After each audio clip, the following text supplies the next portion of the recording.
এবারের সংসদ একই সাথে জাতীয় সংসদ এবং সংবিধান সংস্কার পরিষদ হিসেবে ফাংশন করবে। আমরা যারা বিরোধী দলীয় এমপিরা আছে, আমরা সংবিধান সংস্কার পরিষদের সদস্য হিসেবে শপথ গ্রহণ করলেও যারা সরকার দলীয় এমপিরা আছেন তারা এখনো সংবিধান সংস্কার পরিষদের সদস্য হিসেবে শপথ গ্রহণ করেননি। কার্যত এটা বাংলাদেশের আইনের লঙ্ঘন। বিএনপির এমপিরা আছেন, তাদের কাছে আমরা প্রত্যাশা রাখবো জনগণ যে গণভোটে রায় দিয়েছে সেই রায়ের প্রতি সম্মান দেখিয়ে তারা আজকেই সংবিধান সংস্কার পরিষদের সদস্য হিসেবে শপথ গ্রহণ করবেন এবং আমরা একটা কার্যকর সংসদ দেখতে পাবো।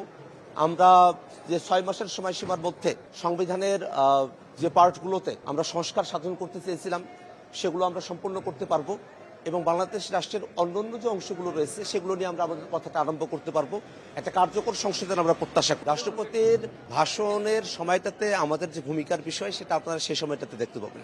আমরা বিরোধী দলীয় জায়গা থেকে সিদ্ধান্ত নিয়েছি, আমাদের এখনো মিটিং চলমান রয়েছে এবং রাষ্ট্রপতির যে ভাষণের কথা এখানে বলা হচ্ছে, রাষ্ট্রপতির এই যে থেকে যাওয়া তাকে এইভাবে সেলিব্রেট করা, সেই প্রত্যেকটা জিনিসের আমরা বিপক্ষে। বরং আমরা সরকার দল বিএনপির কাছে আমরা আহ্বান রেখেছি যে তাদের যেহেতু 2/3 মেজরিটি রয়েছে, সিম্পল মেজরিটিও তাদের রয়েছে, তারা এই রাষ্ট্রপতির অভিশংসনের জন্য তারা সংসদে তাদের কার্যক্রম শুরু করবে, এই আহ্বান এবং এই প্রত্যাশা আমরা বিএনপির কাছে রাখছি।